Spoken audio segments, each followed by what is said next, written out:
Oh, thank you, thank you. I thought I would start today with an embarrassing story about myself. Jump in.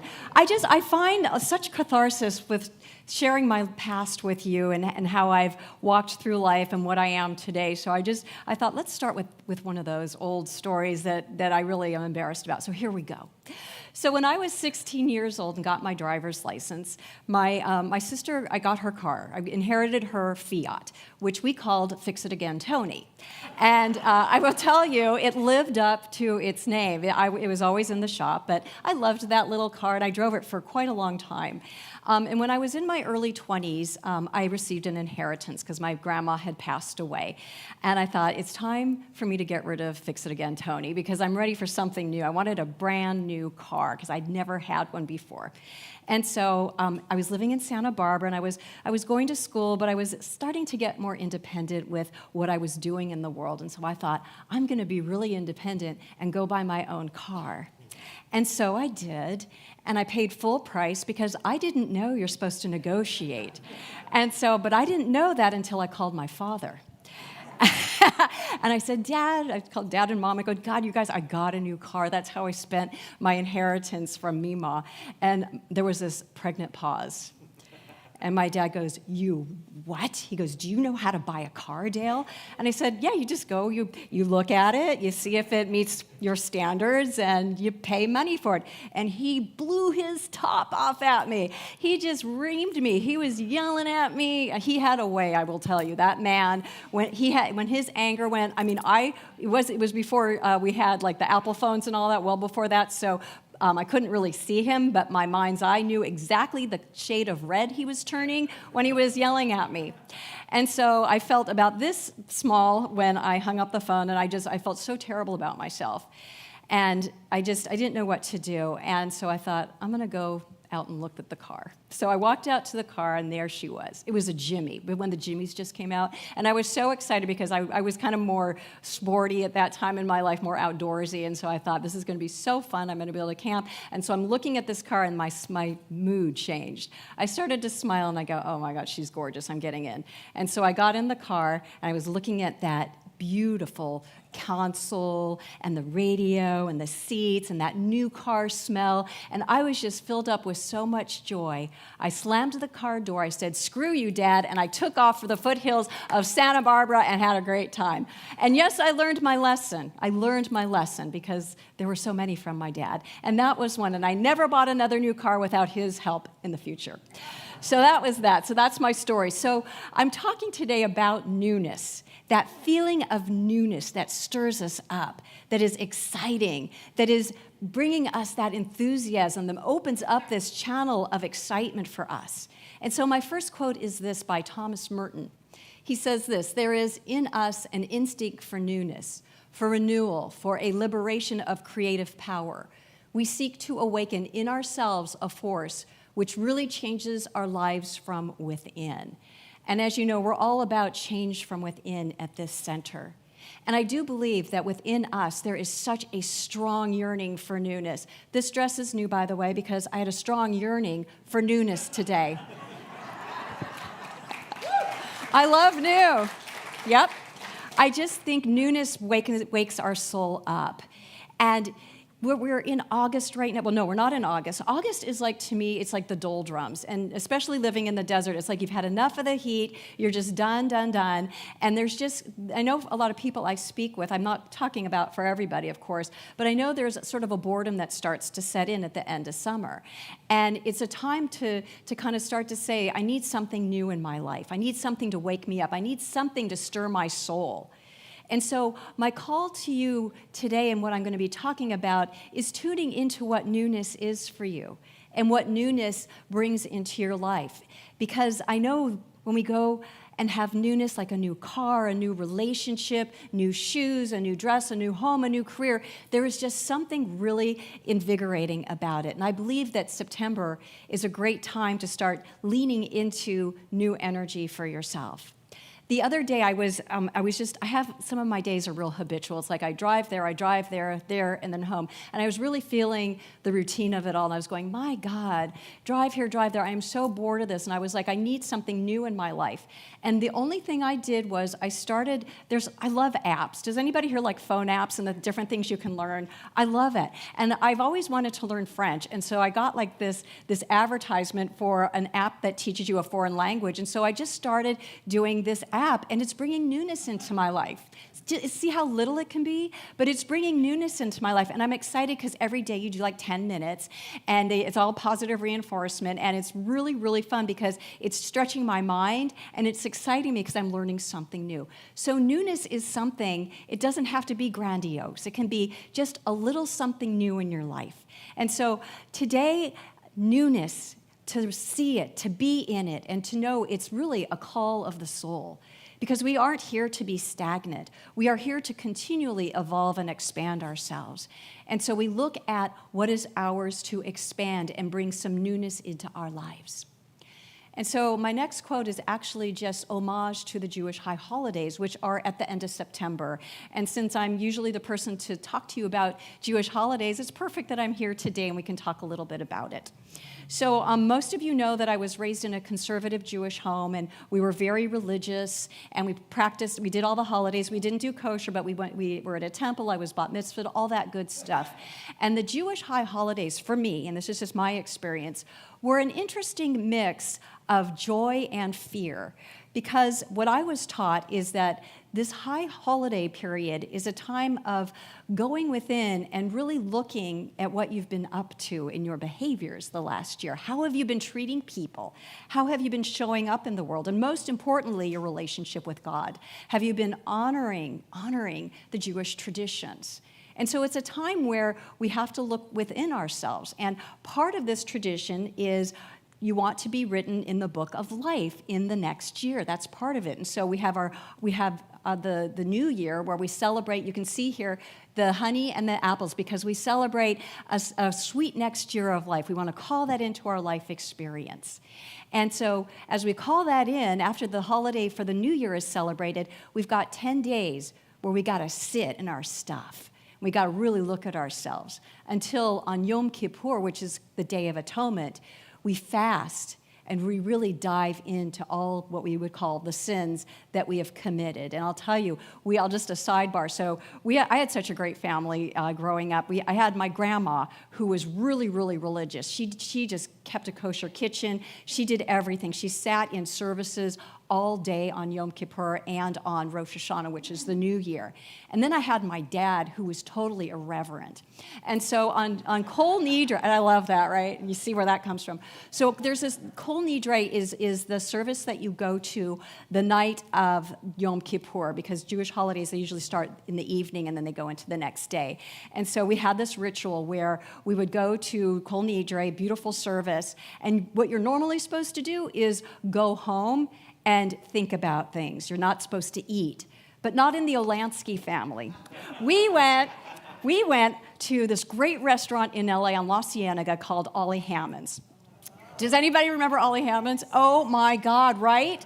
The red booths, total old school. If they were still around here, like I would go there for cocktails. Like it was so cool in that way.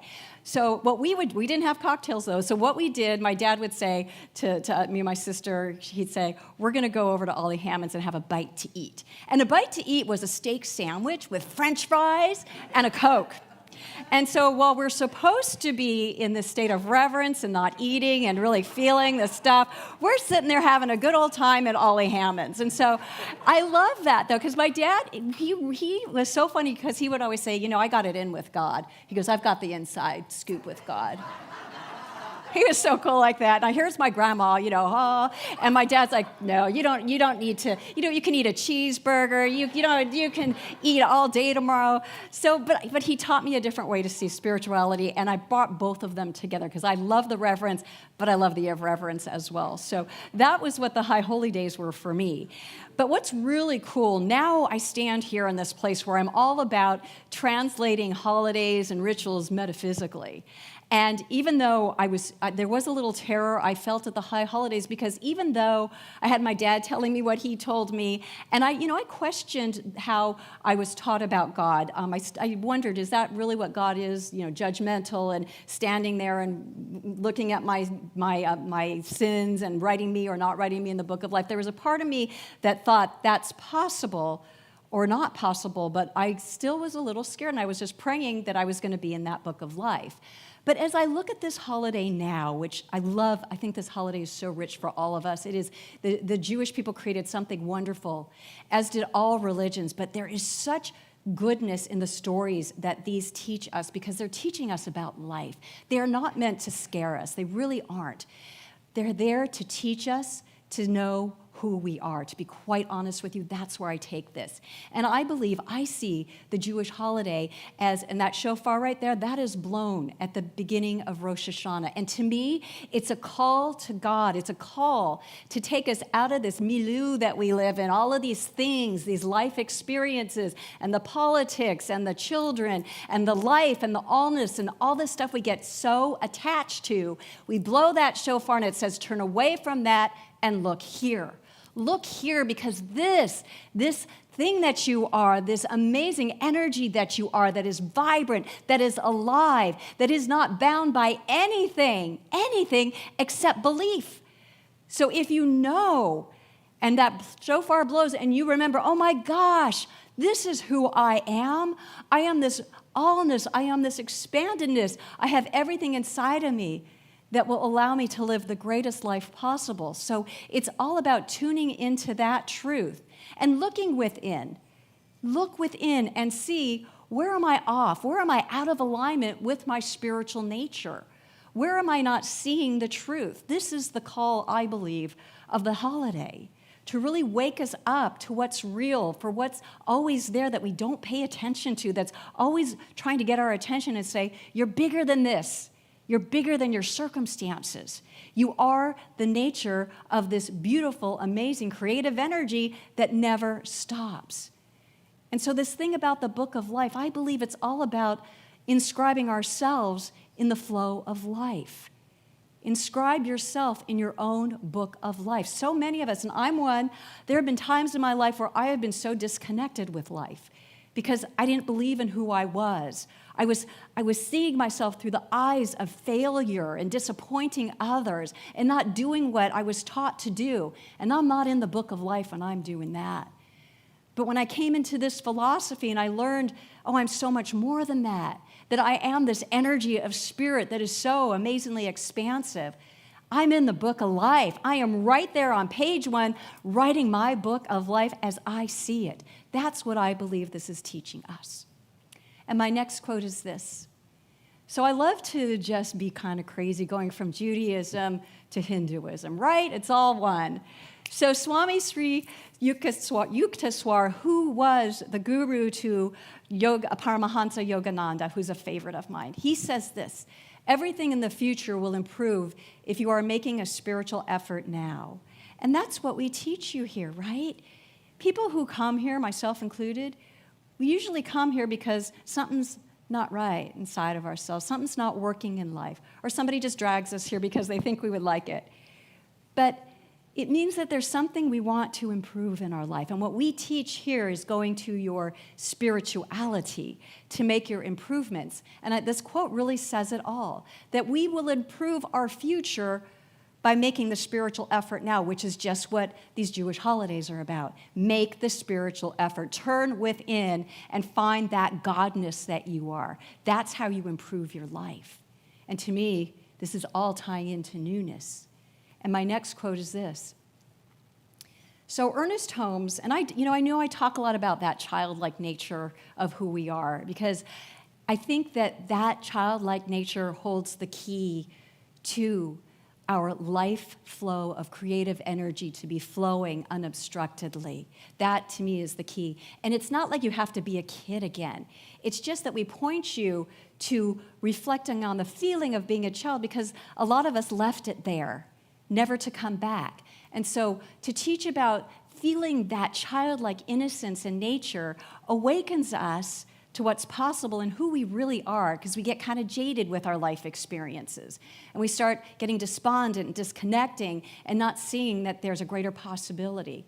And so Ernest Holmes says this: who would not be a child again? Who would not again have the simple faith and childlike trust that somehow or other we seem to lose on the pathway of experience? And we do. I'm one. I lost that child thing, and I went looking for it like crazy when people told me that's where to start. Because that little child gets really wounded, and we cut it off because maybe we're told, oh, you're being silly, or don't be like a child, and we just start closing that up and limiting ourselves. And it's such a great flow of energy, that childlike nature, that trust. I work with so many people that don't trust anymore, and especially themselves. And I'm here to tell you, you can trust yourself. You absolutely can, because deep within you is such a high knowing of wisdom and power, so big. All of you here, all of you at home, it is so big. And it's not showing up as big because we don't trust it. And so it's about learning again to trust that power. And my next quote is, again, part of this Ernest Holmes quote. I know, isn't that fun? Whee! Things crowd in on us until we lose some of the greatest of all gifts, the simple, spontaneous joy of living and a trust in the power of good, which alone is able, ready, and willing to meet all of our needs. And this, I believe, is so true. The greatest gift we have, we were born with it. We were so born with it. And look at that feeling state. Can you feel what that feels like, everybody? Someone's throwing you. I was thrown up a lot as a child because I was so teeny. Even like when I was 8, people were throwing me in the air. But I love that. I love that feeling of just, woo, and there's just that trust. Yeah, there's somebody that's going to catch me and I can come down. And even though we don't teach about, we really don't teach about an anthropomorphic God. We don't teach that God is this person that's taking care of you. We just teach here that your consciousness really creates your reality, and that there's an energy that we're all tuned into that responds to our belief. So if I believe that the energy of the universe has always got my back, then I can walk in this world trusting in that because I see it all the time. We do create our realities by our beliefs. So if you're believing I'm in a safe world and I can trust, then my God, you are expanding yourself into new horizons. So this is what we teach you about trusting you and your ability to change what your life is about by changing your consciousness. And so it's not an obstacle, but I guess, I say all this stuff and I lay it out there for you, and then it's like, well, how do I achieve this? How do I do that? And so first I want to talk about the story of us and Reverend William. So Reverend William, wasn't he great last week? So Reverend William, he spoke about how spirit and spiritual truths and stories about our souls are in songs, they're in pop culture, they're in movies, TV shows. And he brought The Mandalorian up, which is a great TV show, and it's a kind of a Star Wars break-off. And so he was telling me after the service, because he inspired me, and he was telling me a little bit about it. And so I watched a couple episodes of it. And I thought, oh my God, this is the story about us, which is really what stories are. That's why we're intrigued by stories, because they're showing us what's going on inside of ourselves, and it's showing us how it plays out and what we can do and what's possible. And that's why you brought that up, and it was so great. And so I'm bringing the Mandalorian back today. So you can see the Mandalorian is this being that is totally armored up. He's a bounty hunter, and he's just all about doing his job and his business, right? He gets a call, you need to go kill this person or get that and bring it and you'll get paid. That's kind of it. No nonsense, no emotion, that's it, right? And I got just an aside, he is the coolest. He has the coolest defense system because they're showing all these things he does, because it's this one guy and he's got all these things around him. They're shooting at him and throwing things at him. And man, he's got this fire thing. He can set everybody on fire. He he had these guys behind him, and I'm going, oh, he's going to get captured or something. Oh, no. He presses this button, and all these missiles fly behind him and kills everybody. And I was so intrigued. It was like nothing could stop this guy. And I thought, that is so cool. But then I had to remember, I started looking at it metaphysically, and I thought, that makes me feel good on the inside because it makes me realize that no one can harm me. There's a possibility where I can have a consciousness of the Mandalorian where nothing can harm me. But that's not why I talk about the Mandalorian today.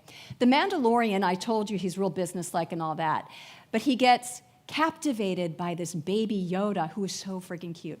But he gets captivated by baby Yoda. He gets emotionally attached. And he's not supposed to do that. He's all about business. But he was fixated and couldn't stop thinking about this baby Yoda because that was his mission. He was to get the baby Yoda to this other party. That was it.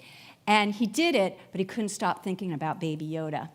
And he ended up, well, I'm not going to tell you the story, but it got ugly. And he had to take matters into his own hands. But baby Yoda to me was so inspiring for the Mandalorian because he was walled up from life. And baby Yoda is that childlike nature. I mean, look at this.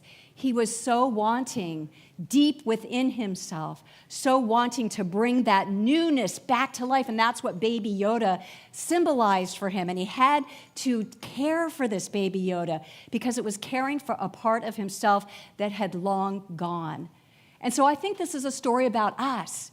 You know, we go through life, we armor up, we're impenetrable, but look what we're keeping out of our life, the baby Yoda. We're keeping that young newness that is creative, that newness that brings life to a place where there's an open channel for the flow of life to be joyful, for the enthusiasm to build from deep within ourselves. That's where it lies. And we all might have different visions of baby Yoda and what that means to us.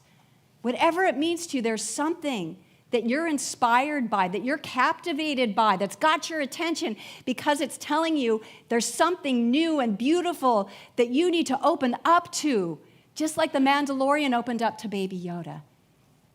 And my next quote is this. So how do we do this, right? I lay all this out, it sounds great, but it's like, what do we do? How do we get moving on this? So I put a little to-do list together, and I don't normally do this kind of stuff where the word is, the actual word, the first letter of the word means something, so I leave this for you, and if you want me to send it to you by email, I can. So this is how do we remove that armor? Because it's been with us for a while, and it feels unsafe when we take it off, or the idea of taking it off, right? I totally get that. We can't just take it all off and be free. We've been living with that armor. It's imprinted on our skin and on our minds. But we can take steps to remove it. And here are my simple steps. So R, remember who you are, right? We talked about this at the top of service. When you remember who you are, you're fearless. You know that you are this energy, this aliveness, and you're safe, and you're good, and you're expansive. Remember that. And you can move forward. Remember that everything is okay, because sometimes it gets really scary when that armor comes off. You remember everything is okay because you're returning yourself to your divine wholeness, to the essence of who you are. So you're good. You've got this. Whenever we take on a spiritual endeavor, I believe we are supported so big by that energy through synchronicity, through newness coming in, through you've got this coming in from somewhere. M, move one piece at a time. Don't take it all at once. Take one off at a time. Let yourself get used to it. O, it's okay to feel uneasy because you know what? Change does have its side to it that can be uncomfortable, right? And that's okay. It's just a temporary thing. Just a temporary thing. You're going to get used to not having the armor on, and you're going to see the immense power that you have, because as that armor comes off, it gives your power a place to go instead of being shut down.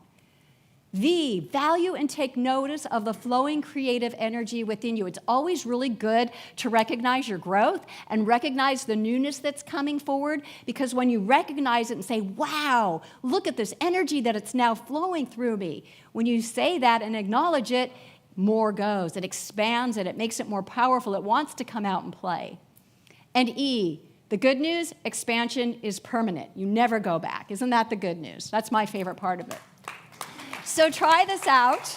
Try this out. little to-do list. My next quote is this. So what's new? What's new? That's my talk title today. So what is new for you? What do you want to do that you've kind of been thinking about, that's something you haven't done before? Is it to learn another language? Is it to go for a hike one day a week? Is it to change your thinking? There's a good one. You know, we get in these thinking loops, and they can be stagnating, right? So it's good to see, how are you thinking? Is there a new thought? You know, we teach new thought here. That's what this philosophy is about, new thought, because when we bring new thoughts in, the old thoughts go away that are not life-affirming. And when we bring these new thoughts in of remembering who we are, everything starts to shift and change. And what I love about doing that in front of all of you and all of us together, we get support through these changes. We get support when we say, wow, I'm having this change and this is happening. You have people here that are saying, go for it, keep going, you've got this. You've got a whole room of cheerleaders here, practitioners and ministers. That's what we do here. We tell you, you are on the path, keep it going, because you're going to be so mind blown by how much you change. I worked with a woman, God, at least 5 or 10 years ago, and she wasn't really in this teaching, but she was captivated by it. And she used to tell me in class, she'd go, because I would say, you're going to change, you're going to see it, and she'd go, I doubt it. And I would just keep telling her, and I looked at her in the eye, and I go, I guarantee you, you are going to be a new woman, because she was really closed off, very depressed, and I said, you are going to be a new woman. I guarantee it. And she goes, okay, I'm sure. And I had lunch with her. Her and her husband just moved to New Mexico a while ago. And I had dinner with her, and I put it in her face. I said, okay, remember what you were telling me when you were first in class? And she goes, I know. And she goes, because she loves her life now. She loves who she is. And I told her she would, and she did. And that was so extraordinary to see. So this philosophy works is really what I'm trying to say. So my next quote is from the song that Alicia so beautifully sang. I will break these chains that bind me, happiness will find me. Leave the past behind me, today my life begins. A whole new world is waiting, it's mine for the taking. I know I can make it, today my life begins, today my life begins. You know, and our life begins new every single day. When we wake up, we have a clean slate. We have opportunities to make choices and decisions for ourselves. So what new decision are we going to make to break those chains of old thinking and old habits that just aren't serving for us anymore, that don't fit anymore, that we've outgrown? It's time to get a new wardrobe so that we can really show who we are and live in this energy of the extraordinary that we all are. And so as you all know, we've got classes coming up. They start September 12th. Talk about newness. We've got Dr. James teaching mental muscle. I'm teaching the secret of success, and Dr. Tiffany is teaching the power of mind. All of these classes are going to teach you something new about yourself. And at the completion of those classes, you're going to be a whole new person who is vibrating in this level of energy that is excited, enthusiastic, and ready to jump into the book of life that we are all living. So my call to you, as Dr. James he always calls us to do something. My call to action for you is start being open to something new, as little or big. Just be open to something new and bring it into your life, because that's where goodness and expansion begins, in finding something new through that creative energy that we all are, saying yes to it, opening up, and having at it. Thank you for listening to me. Thank you. Thank you. Thank you very much. All right, let's come on out. Thank you. Appreciate your listening to me today. Just some ramblings. Like,